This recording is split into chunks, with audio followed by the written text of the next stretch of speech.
Donc, lors de la première Garda, je vous ai un petit peu introduit à Guerbèze et puis je vous ai raconté un petit peu l'histoire, le heureux hasard qui fait que aujourd'hui cet endroit vraiment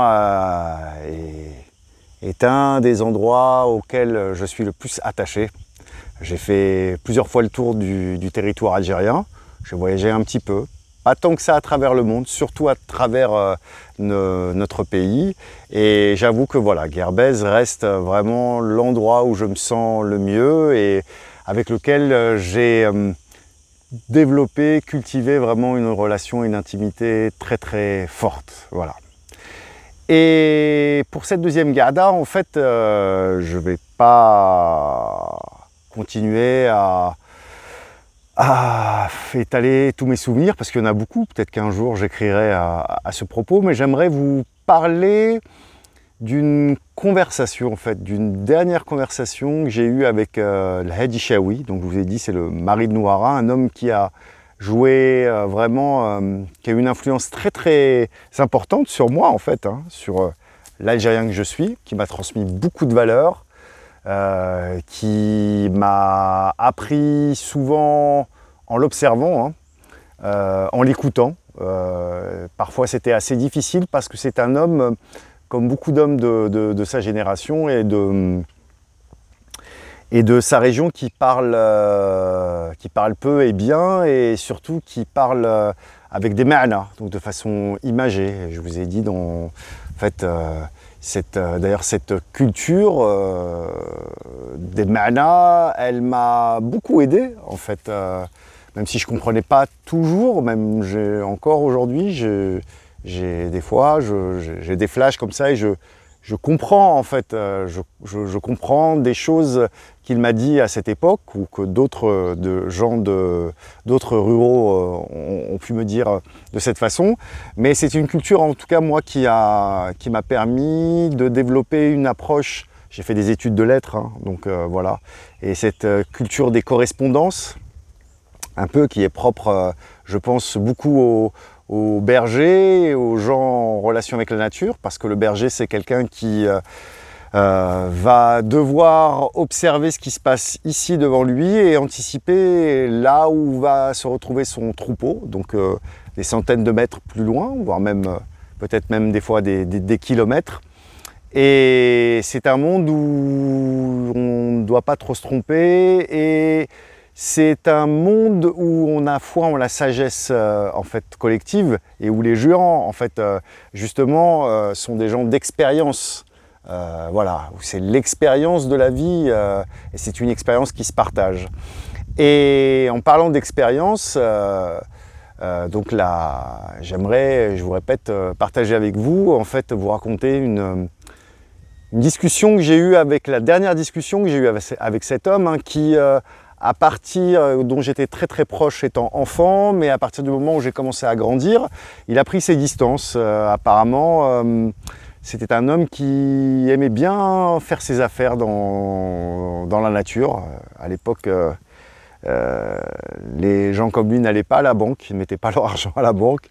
Donc voilà, tant qu'on était jeune, on pouvait le suivre, il n'y a pas de problème, mais quand on était un peu plus âgé, qu'on pouvait comprendre et tout, il se méfiait un peu plus de nous. Et voilà, quand il voulait aller faire un retrait à sa banque, il aimait bien le faire en toute discrétion. Donc moi, j'ai mis du temps à le comprendre. Hein. Au début, ça m'a fait j'étais un petit peu décontenancé parce que j'aimais beaucoup l'accompagner lors de ses pâtures. Et voilà, j'ai dû faire avec. Et donc, à 18 ans, j'ai commencé donc il a vendu notre cheval Msaoud, donc c'était un grand drame pour moi. Pendant 2 étés, je ne suis pas venu, et puis à 20 ans, je suis revenu. Et voilà, et là, vraiment, chez Ibn Hadi, c'était un été assez particulier. J'ai pas eu beaucoup d'interactions avec lui. Et seulement, avant de repartir en France, ma sœur d'adoption, Fatiha, va me convoquer, enfin, plutôt me transmettre la convocation de Cheikh Belhadi. Et donc le dernier soir, je suis convoqué à dîner avec lui. Il a besoin de me parler. Alors je suis très content, vraiment, je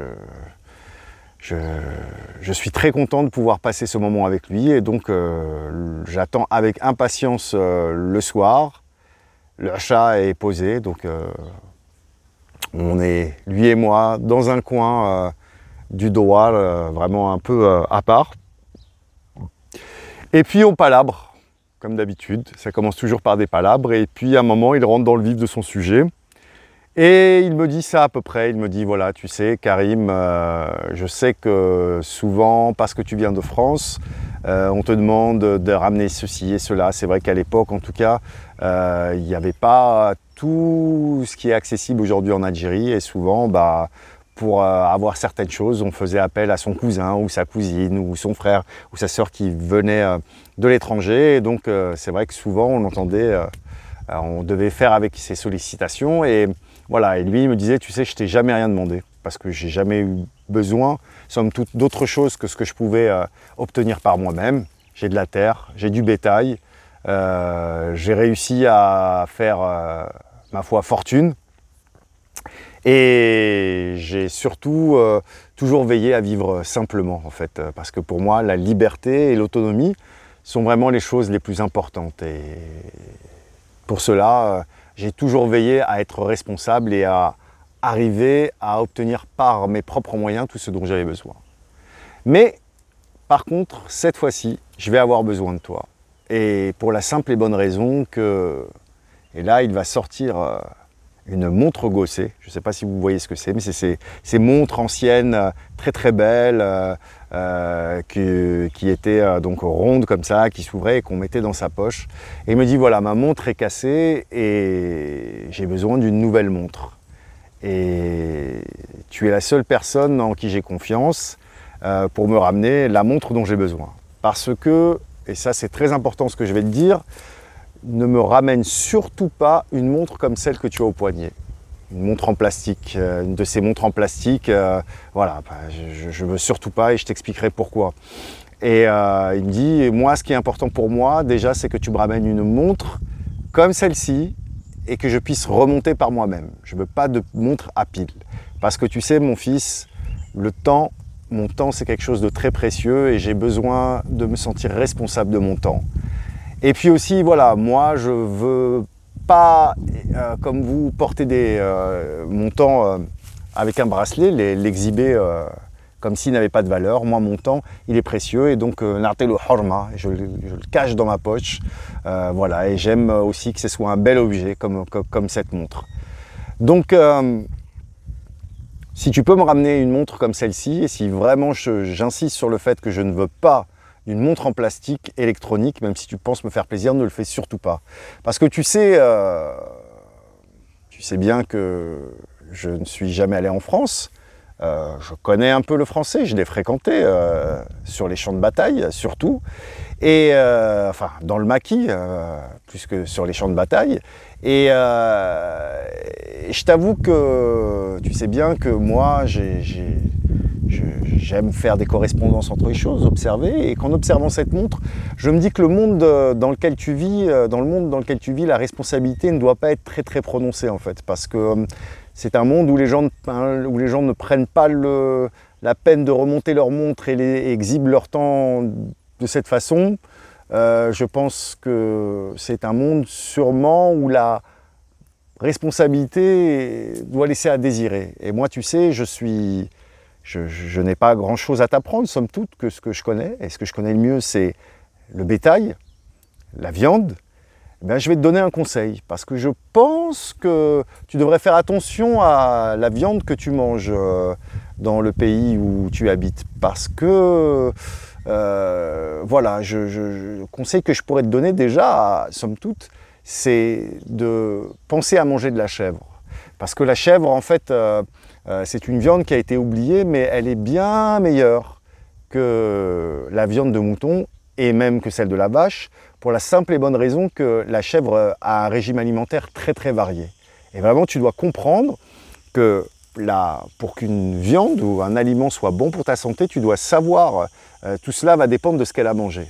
Et c'est pour ça que moi, personnellement, je te donnerai, si tu peux le faire, si c'est possible pour toi, surtout dans le monde dont tu viens, je pense qu'il est important que quand tu manges de la viande, tu saches qui a élevé la bête dont tu manges la viande et qu'est-ce qu'elle a mangé, qu'est-ce qu'on lui a donné à manger. C'est très important. Je suis sûr que dans ton monde de montres en plastique, on donne n'importe quoi à manger aux bêtes et que la viande n'est pas forcément bonne pour la santé. Je vous épargne un petit peu le reste de la conversation, mais voilà, je garde ça en tête. Et ce qui est assez troublant pour moi, c'est que quelques années plus tard, c'est là d'ailleurs, bon, malheureusement, j'ai jamais pu lui ramener cette montre, puisque c'est la dernière fois que je vais voir Cheikh Belhadi. À cette époque déjà, on commençait à voir, même dans notre douar ici, des islamistes rôder, s'entraîner. C'était le début en fait de la décennie noire. Et puis voilà, moi je vais faire de la musique aussi, je suis dans la post-adolescence, donc pendant très longtemps je ne vais pas revenir. Et malheureusement, je n'aurai pas eu l'occasion de lui ramener sa montre. Et ce qui va me troubler, c'est que quelques années après, en France, le scandale de la vache folle, des vaches à qui on donne de la farine avec des os broyés de vache, et ce qui va provoquer une maladie. Et plus tard, si je me souviens bien, c'est en Belgique que ça va commencer. Il va y avoir une espèce de d'écolabel où on va en fait étiqueter la viande et on indiquera le nom en fait du propriétaire.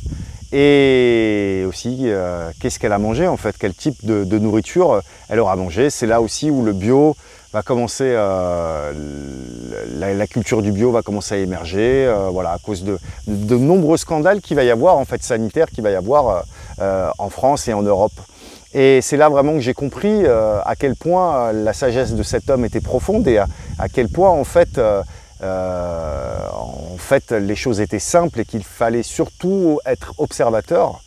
Et aussi, il y a toute une réflexion autour de la technique, parce que des gens comme Ellul, Illich et tant d'autres, Gortz, qui sont des grands penseurs de la critique et de la technique, eh bien, en fait, vont rejoindre un petit peu l'idée de mon grand-oncle, en fait, qui lui, vraiment, en observant en fait la technique, la technologie, en fait, d'une civilisation, eh bien, va en déduire aussi sa culture et sa relation avec son environnement. Voilà. Et cette conversation, en fait, elle va être fondatrice vraiment pour moi et pour la suite des événements. Et voilà, je pense que c'est la première grande leçon d'écologie politique que je vais recevoir, et elle sera celle d'un berger. Voilà, et c'est d'ailleurs dans beaucoup de mes conférences et de mes ateliers, je rappelle cette histoire comme introduction pour vraiment insister auprès particulièrement des jeunes générations sur le fait qu'il ne faut surtout pas sous-estimer en fait la valeur de cette intelligence. Vous savez, intelligence, ça veut dire voir les connexions, les relations entre les choses. C'est ça aussi l'intelligence. Et voilà, l'intelligence de nos prédécesseurs, de nos prédécesseurs à qui nous devons beaucoup de choses, et notamment aujourd'hui le fait d'être un pays indépendant. Voilà donc pour cette deuxième GAD.